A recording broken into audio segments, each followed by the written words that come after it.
తెలిసిందే. ఐబొమ్మ రవి అరెస్ట్ అయ్యాడు. అరెస్ట్ చేశారు కానీ పాపం ఇంకా అతన్ని బయటకు వదల అతను. ఇంకోటి ఏంటంటే ఇంకోటి ఐబొమ్మ రవి అన్న నిజంగా పేదవాళ్ళందరికీ మేలు చేశాడు ఆయన. ఐబొమ్మ రవి అంటే ఎవరో పేదవాళ్ళకి దేవుడు, మనలాంటి పేదవాళ్ళందరికీ. ఎందుకంటే సినిమా టికెట్లు 1000 రూపాయలు, 2000, 3000, 4000, 5000 అవన్నీ మనం కొనలేక కాస్త డబ్బులు మనకు సేవ్ అయింది. కాబట్టి ఈ డబ్బులు సేవ్ అవ్వడం కానీ పేదవాళ్ళకి మంచి చేయడం కానీ కాబట్టి ఐబొమ్మ రవి అనే అన్న సేవ్ చేశాడు. ఇతని మీద ఏంటంటే ఒక సాంగ్ అనమాట, ఆర్ట్యూన్స్ అనే ఛానల్లో ఇతని మీద ఒక సాంగ్ ఒకటి చేపించారు. ప్రోమో అయితే వచ్చింది. సాంగ్ కూడా ఇంకొక 2-3 గంటల్లో రాబోతుంది. ఇంకా ఈ సాంగ్ని ప్రతి ఒక్కరూ అందరూ షేర్ చేయండి. ఆ లింకులు కూడా అందరికి, మీ ఫ్రెండ్స్కి ఫ్యామిలీకి తెలిసిన వాళ్ళందరికీ లింకులు మొత్తం షేర్ చేయండి. అంటే దేనికంటే ఇప్పుడు ఇదంతా మంచి గురించి 10 మందికి తెలియాలి, మంచిని 10 మందికి తెలియచేయాలన్నమాట. అది మన బాధ్యత. దయచేసి మీడియా వాళ్ళందరూ కూడా ఆలోచన చేయండి బాగా. అరే మనం బతికిన రోజు కనీసం 10 మంది పేదవాళ్ళకి సహాయం చేద్దామని. ఎందుకంటే మనిషి అన్న తర్వాత 10 మంది పేదవాళ్ళకి సహాయపడాల. ఇట్లా అనమాట. ఇంకోటి ఏంటంటే ఐబొమ్మ రవి అని అతను సాఫ్ట్వేర్ ఇంజనీర్ అయినా అంటే మనం చదివే చదువు ఏదైనా కానీ 10 మంది పేదవాళ్ళకి ఉపయోగపడిందా లేదా అంతే. కాబట్టి చదివిన చదువు ఎప్పుడైతే 10 మంది పేదవాళ్ళకి ఉపయోగపడుతుందో అప్పుడు మాత్రమే నువ్వు నిజమైన విద్యావంతుడు, జ్ఞానవంతుడు అవుతావు.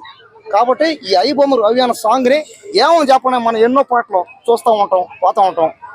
కాబట్టి ఈ ఒక్క పాటను మీరు దయచేసి చూడండి. అందరూ చూస్తే అర్థం అవుతుంది అనమాట. అంటే 10 మందికి అంటే ఐబొమ్మ రవి అన్న మన డబ్బులు సేవ్ చేసేది కానీ అతను మన కోసం పడ్డ కష్టం కానీ ఎవరికి అర్థం అవుతుంది.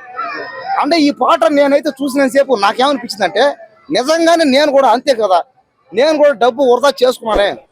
కాబట్టి ఏంటంటే సినిమా టికెట్ 500, 1000 రూపాయలు అవి నేను కూడా పోగొట్టుకున్నా, మీ అందరూ కూడా పోగొట్టుకు అంటాం మనం. కాబట్టి ఈ సాంగ్ కానీ 10 మందికి కానీ చూశారంటే ఇన్స్పైర్ అవుతారు. అప్పుడు మన ఐబొమ్మ రవి అన్నకి కాస్త న్యాయం జరుగుతుంది, న్యాయం జరుగుతుంది అంతే.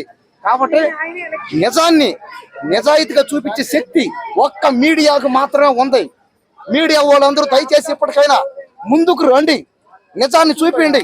మీరు భయపడద్దండి. మన పక్కన ఉన్నాడు దేవుడు ఉన్నాడు, మన పేదవాళ్ళందరి పక్కన దేవుడు ఉన్నాడు. కాబట్టి ఖచ్చితంగా ఎవరినైనా మోసం చేయొచ్చు కానీ మనుషుల్ని మోసం చేయొచ్చు కానీ మనం దేవుళ్ళని మోసం చేయలేము. కాబట్టి ఏంటంటే దేవుడు మన పక్క ఎప్పుడు అంటాడు. కాబట్టి ఐబొమ్మ రవి అన్న చాలా మంది తిట్టుకున్నారు. దేనికంటే ఐబొమ్మ రవి అన్నని తిట్టేస్తే సినిమాల్లో ఛాన్సులు వచ్చేస్తాయి.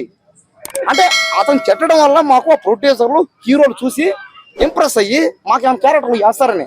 అలాంటి వాళ్ళు ఏంటంటే కన్న తల్లిదండ్రులనే మనం తిట్టుకుని రకం అనమాట. అంటే అన్నం పెట్టినోడికి సున్నం పెట్టి రకం. నిజంగా చెప్పాలంటే ప్రతి ఒక్కరు ఐబొమ్మ వాడినోళ్ళే. కానీ ఈరోజు అతను తిట్టడానికి కారణం ఏంటంటే మనకి ఎవరైనా ఛాన్స్ వస్తాడేమో, సరే పాని ఇతను తిట్టడం వల్ల నీకు సినిమా హీరో ఛాన్సా, సినిమా క్యారెక్టర్ ఛాన్స్ వస్తుందంటే హ్యాపీ. అతనికి హ్యాపీ, ఇతని ఫ్యాన్స్ అభిమానులకి అందరికీ హ్యాపీ. నా అన్వేషణ అన్న కూడా నా అన్వేషణ ఆ ప్రపంచ యాత్రికుడు అతను, అదే ఆ ప్రపంచ యాత్రికుడు కూడా చెప్పాడు నా అన్వేషణ చేసింది మంచి అనేది, అతను చేసింది మంచేను, మన పేదవాళ్ళ డబ్బులన్నీ సేవ్ చేశాడని. కాబట్టి దయచేసి నా అన్వేషణ చెప్పినట్టు మన ఐబొమ్మ రవి అన్నకి న్యాయం చేయండి, దయచేసి న్యాయం చేయండి. ఈ ఒక్కసారిన చేయండి. అదేం బాధన, అదే ఈ ఒక్కసారిన చేస్తే ఏంటంటే ఒక రోజన్నా కనీసం నిజాయితీగా బతకండి అని అంతే బాధ. ఇంకేమి ఒక్క రోజైనా మనం మనిషి పుట్టిన తర్వాత ఒక రోజైనా నిజాయితీగా బతకదాం.